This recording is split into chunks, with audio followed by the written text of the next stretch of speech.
3월 12일 법률방송 로투데이 시작하겠습니다. 각자의 분야에서 열정적으로 도전하는 삶을 사는 젊은 법조인들을 만나는 청년 법률가를 만나다 코너입니다. 오늘은 대한민국의 트로트 열풍을 불러온 TV조선의 미스트롯2에 출연하며 반전 매력을 마음껏 발산한 홈즈 법률사무소 하소정 변호사를 만나 노래와 법, 삶에 대한 얘기를 들어봤습니다. 트로트와 변호사를 뜻하는 로이어의 합성어인 트로이어를 자처하는 하소정 변호사. 다재다능 재기발랄 8글자가 이보다 더 잘 어울릴 수 없다고 하는데 장한지 기자가 만났습니다. 현직 변호사 신분으로 미스트롯2에 깜짝 출연해 끼와 흥을 마음껏 발산한 하소정 변호사. 노래를 안 들어볼 수 없어 인터뷰 장소를 서울 역삼동의 한 파티룸으로 잡았습니다.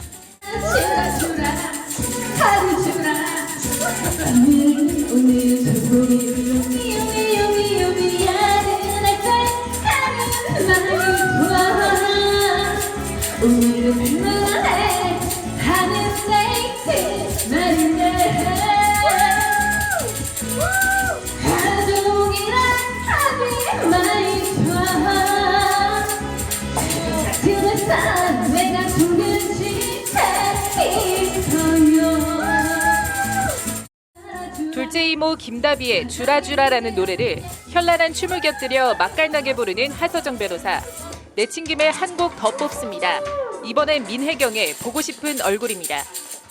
보고 싶은 얼굴 난 많이 가슴으로 처음 사람을 위해서 만나서 지새우는 밤에 보고 싶은 사람. 트로트가 아닌데 어딘지 모르게 트로트 느낌이 나는 노래. 하소정 변호사는 스스럼 없이 원래 이른바 뽕삘이 충만하다고 말합니다. 개인적으로 제가 약간 어떤 노래를 불러도 좀 뽕필나게 불렀나 봐요. 그래서 트로트를 부르면 가장 반응이 좋았어요. 네. 그리고 뭘 부르든 약간 트로트 같다 이런 말 듣고. 미스트롯2 출연 당시 하소정 변호사는 반전 매력의 뇌생녀라는 별명을 얻었습니다. 주로 회식이든 사람들 앞에서 부를 때 아무래도 좋아해 주는 거, 막 좋다고 해주는 거 부르게 되잖아요. 그래서 트로트 많이 불렀었는데 그게 이렇게까지 맞아 딱 떨어지게 된 것 같아요. 재미가 있었고. 자리를 서울 역삼동 변호사 사무실로 옮겼습니다. 넘치는 끼와 흥은 도대체 언제부터였는지 궁금했는데 그 연원이 깁니다. 중학교 땐 교장 선생님이 훈시를 하는 엄숙한 학교 운동장 단상에 올라가 춤을 추고 노래를 불러 전교회장에 당선되기도 했습니다. 학창시절 좌충우돌한 얘기를 이어가던 하소정 변호사는 지금 생각해보니 불법이었다며 웃습니다. 원래 그렇게 흥이 많고 노래 부르고 사람들 앞에서 춤추고 이런 걸 많이 좋아했었어요. 그래서 뭐 예를 들면은 막 학창시절에는 그 반대표로 나가서 춤추고 학교 그 수학여행 갈 때 버스 안에서 막 춤추고 지금 그게 사실 불법인데 그때는 몰랐죠. 어릴 때는. 고등학교 가서는 장래 희망으로 치어리더를 하겠다고 선언했는데 아버지의 반응은 다 좋은데 우선은 공부부터 집중하자였다고 합니다. 어릴 때는 아버지랑 이제 야구장을 갔다 온 다음에 난 치어리더가 되겠다 막 이런 말씀도 드리고 했었거든요. 그러니 그때 아버지가 그거 좋은데 공부를 잘해가지고 서울대를 가면 그 치어리더 선배 언니들이 괴롭히지도 않고 더 잘해줄 거라고 하더라고요. 스스로 열심히 공부했다고 말하는 하소정 변호사는 서울대에 진학해 경영학을 주전공으로 법학을 부전공으로 공부했습니다. 졸업 후 첫 직장은 현대중공업 엔진 해외 영업부, 남성들의 전유물로 여겨졌던 선박 영업 분야에서도 하소정 변호사의 넘치는 끼와 흥은 빛을 발했습니다. 오죽하면 엄마가 자제 좀 하라고 말릴 정도였습니다. 저희 엄마가 그래서 매번 소원이 제발 서정아 그 회사 가서 회식 갔을 때 절대 춤추지 마라. 그렇게까지 얘기해서. 그래서 잘 좀 자제하려고 노력을 많이 했어요. 왜냐면 괜한 뭐 오해가 막 생길 수도 있고. 하지만 타고난 흥은 어쩔 수 없었습니다. 회사는 굉장히 조심스러운 곳이잖아요. 그랬는데 거기서도 저희 그 현대중공업 때 저희 부장님이 기억이 나는데 제가 퇴사하는 날에도 노래방에서 노래 트로트 시키셨어요. 진짜. 그래서 이거는 마지막으로 듣고 보내야 된다고. 올해 초 치러진 대한변협회장 선거에서 당선된 이종엽 당시 후보 캠프 개소식에서도 현란한 춤과 함께 트로트를 쏟아내 캠프를 들었다 놨다 뒤집어놨습니다. 처음에는 다들 이제 당황하셨다가 나중에는 막 떼창을 같이 불러주시더라고요. 근데 지금 대한변협 협회장님이신 이종엽 협회장님께서 마지막까지 제 눈을 못 마주치고 네, 굉장히 점잖으신 분이셔가지고 당황하셨나 봐요. 춤과 노래, 끼와 흥 얘기는 잠시 접고 본업인 변호사 얘기로 들어갔습니다. 대기업과 정부 출연 연구기관에 근무하다 뒤늦게 로스쿨에 진학해 법조인의 길을 걷게 된 계기를 물었더니 대체 불가능한 자원이 되고 싶었다는 웃음기 사라진 딱 부러진 대답이 돌아옵니다. 다른 사람이 아닌 꼭 내가 이제 꼭 필요하고 내 능력이 어떻게 쓰이는지 그것이 이제 나 아닌 사람으로 대체될 수 없는 일이라는 것을 알게 돼서 이 법학과 이 변호사라는 전문직의 매력을 느끼게 돼서 변호사 시험 7회, 올해 변호사 4년 차인 하서정 변호사는 이혼과 성폭력 피해 전문 변호사로 자리를 잡아가고 있습니다. 연예인도 내가 어떤 작품을 하고 싶다고 할 수 있는 게 아니라 선택을 받아야 하는 것과 변호사도 비슷한 면이 있어요. 제가 어떤 사건을 하고 싶다고 할 수 있는 게 아니라 의뢰인이 선택을 해줘야 제가 그 일을 해보고 또 그 경험을 쌓을 수가 있는데 이혼도 그렇고 성폭력 범죄 피해도 그렇고 털어놓기 힘든 내밀한 일. 하서정 변호사는 공감하고 소통하려는 마음이 이심점심 전해져 하나둘씩 찾아오는 의뢰인들이 늘어나는 것 같다고 말합니다. 감정을 다쳐서 오시는 분들이 많아요. 상처가 그 마음으로 입은 상처가 정말 말도 못하는 상황이거든요. 그런데 본인의 어떤 상처를 드러내고 더 큰 상처를 입을 그 위험을 감수하면서도 이 고소를 하게 되는 일이기 때문에 이렇게 공감 능력을 갖고 소통을 할 수 있는 성범죄 피해자와 가해자로 지목된 사람들을 모두 변호해본 입장에서 하서정 변호사는 성범죄는 특히 유명 사건의 경우 여론재판으로 흐르는 경향이 있는 것 같다며 경계합니다. 피해자를 대리하면 피해자 말은 다 옳다는 거냐는 식으로 가해자를 변론하면 피해자를 2번 죽이려는 거냐 이런 식으로 양극단의 시선과 비판이 존재한다는 겁니다. 가해자라고 지칭되는 분을 실제로 가해자가 아닌데 지칭되는 분을 변호하면 성범죄 특성상 피해자의 진술이 옳다라는 이유만으로 그리고 또 이제 피해 진술 외에 다른 증거는 내지도 마라 이렇게 재갈을 물리듯이 이런 식으로 피해자와 가해자를 떠나 중요한 건 진실을 찾아가는 것. 그 방법이자 수단으로 증거 재판주의 6글자를 하서정 변호사는 힘줘 강조합니다. 양쪽으로 그러니까 각기 다른 사건이잖아요. 한쪽은 피해자의 사건, 한쪽은 가해자로 지칭되는 사건인데 그러다 보니 저는 똑같은 원칙과 똑같은 그러니까 증거 재판주의, 형사 절차상 법이 요구하는 그런 정당한 근거와 그 법리를 가지고 다투는 그 원칙만은 그리고 일단 사건을 맡게 되면 춤과 노래를 흥얼거리는 사람 좋은 분위기 메이커 하서정은 사라지고 반드시 이기겠다는 본인 표현대로 악바리 변호사 하서정 모습이 10분 발휘됩니다. 또 사건을 맡으면 굉장히 이제 끝까지 근성으로 좀 악착같이 하는 면이 있어요. 법정에 갔더니 이제 판사님께서 피고가 악착같이 다툰다. 원고 보고 어떻게 할 거냐. 이런 말을 했는데 그게 한 번이 아니었어요. 닮고 싶은 롤모델 변호사가 있는지 어떤 법조인이 되고 싶은지 묻자 다소 의외이면서 고개가 끄덕여지는 답변이 돌아옵니다. 교통 전문 한문철 변호사가 롤모델로 본인 이름 자체로 그 분야의 1인 브랜드가 되고 싶다는 것이 하서정 변호사의 답변입니다.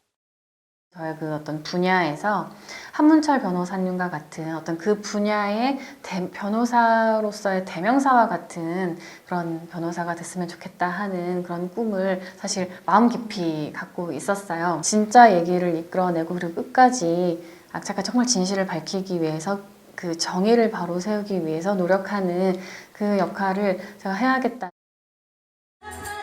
본래 캐릭터 본캐는 변호사, 부캐는 트로트 부르는 변호사 트로이어를 자처하는 하서정 변호사는 실제 정식 트로트 앨범도 발매할 계획입니다. 예전에 놀면 뭐하니에 나왔던 박토벤이라는 작곡가님이 계세요. 그분께서 좋은 곡도 준비를 해주시고 해서 앨범 작업도 지금 깊이 고민하고 있어요. 트로이어를 결코 놓치지 않고. 다재다능 재기발랄 하서정 변호사. 갈색 지금은 총자냐 말아마이 차오지 말아주라 가슴에만 하지 말아라 간지럽고 제발 놀아주라. 주변을 밝게 하는 유쾌한 기운과 사회 정의를 실현하는 변호사로서의 사명. 두 캐릭터가 너무도 자연스럽게 공존하는 하서정 변호사. 완벽주의에 욕심도 많아 보이지만 전혀 얄밉지 않은 이유입니다. 사회에서 그 변호사라는 역할, 또 가정에서는 그 부모님의 딸이라는, 또 저희 오빠에게는 여동생이라는, 또 남편에게는 배우자라는, 뭐 이런 각각의 저희 역할, 친구들한테는 또 친구로서, 동료로서, 선배로서, 후배로서 그 역할을 아주 건전하고 성실하고 정직하게 제가 한평생을 수행한다면. 법률방송 장한지입니다. 한국토지주택공사 직원들의 3기 신도시 투기 사태가 일파만파 커지고 있는 가운데 이번엔 또 다른 LH 직원에 대한 부동산 투자 강사 의혹이 논란입니다. 이용 변호사의 뉴스업에서 자세한 얘기 해보도록 하겠습니다. 이 변호사님 어서 오십시오. 안녕하세요. 네, 이 LH 직원의 부동산 투자 강사 논란은 이것도 어떤 내용입니까? 그러니까 LH 직원들의 이런 이제 신도시 택지 개발과 관련된 지금 투기 의혹이 일파만파 계속 확산되고 있는데 그 와중에 지금 LH 공사의 직원이 보면은 부동산 투자 관련 유료 사이트에서 강의도 진행했다라는 의혹인데 관련해서 이 직원에 대해서 지금 뭐 파면됐다라는 지금 소식이 나오고 있는 거거든요. 이 직원이 지금 어떠한 강의를 했냐 하면 5개월 과정에 23만 원을 지불해야 이제 수강할 수 있는 그런 강의였고, 그다음에 이 강의에서 이제 오 씨가 재개발 단지에서 토지 보상으로 수익을 내는 방법 등에 대해서 설명을 한 것으로 지금 전해지고 있습니다. 특히 이제 이분은 실제 이름이 아닌 닉네임을 썼어요. 왜냐하면 이제 실제 이름을 써서 강의를 하면 바로 LH 쪽에 적발이 될 가능성이 있다 보니까 이런 식으로 가명, 닉네임을 쓰면서 강의를 했던 것으로 보이고, 토지 경매, 그다음에 공매 의 1타 강사라고 이제 본인을 지켜 세우면서 1회 강의에 1,800명이 수강했다, 이런 식으로 홍보를 했다라는 거고, 영리행위를 통한 대가 수령을 했고, 그래서 겸직 제한 위반 등의 비위 사실 확인했다.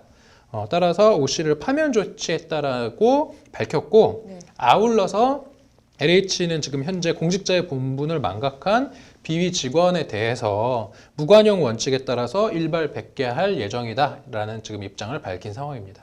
그럼 이게 뭐 관련법이 뭐 있나요?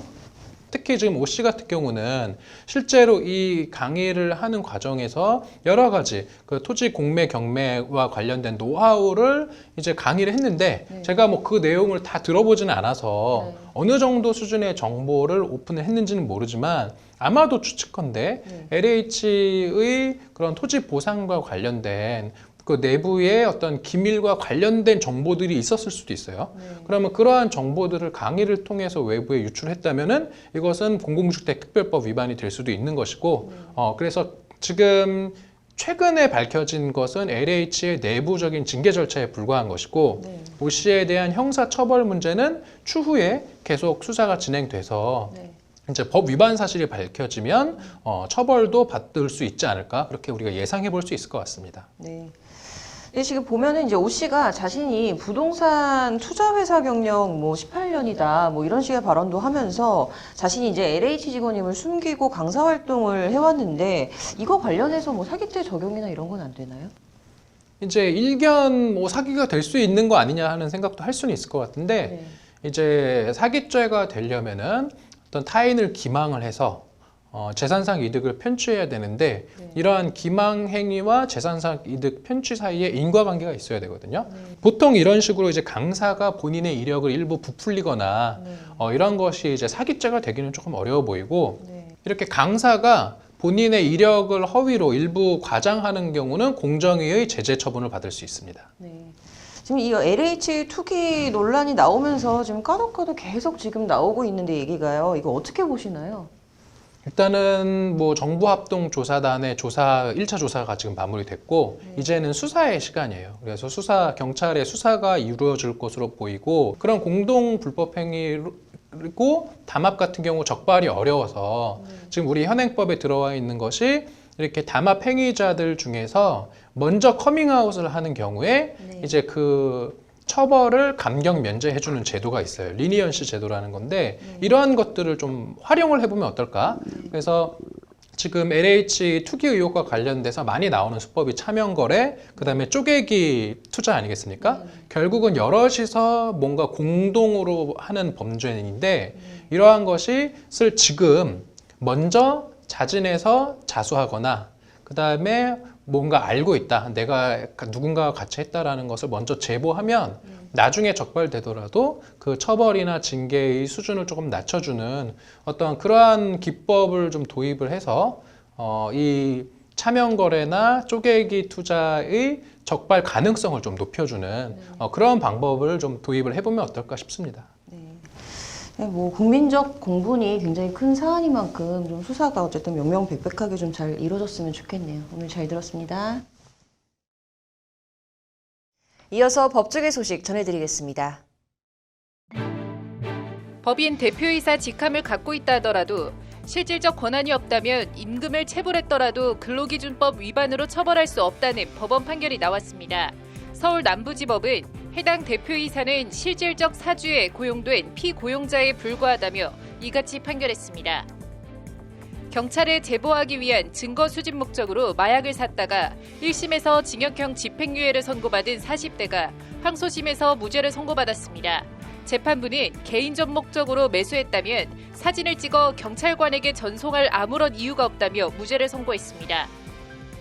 오거돈 전 부산시장 강제추행 피해자에게 남자친구랑 즐기라는 성희롱 댓글을 달아 모욕 혐의로 재판에 넘겨진 50대가 1심에서 벌금 150만 원을 선고받았습니다. 검찰은 벌금 100만 원 약식 명령을 내렸지만 재판부는 100만 원으로는 부족하다며 이같이 선고했습니다. 밥을 차려주지 않는다는 이유로 죽인다고 아내를 흉기로 위협한 40대에게 1심에서 징역 10개월 실형이 선고됐습니다.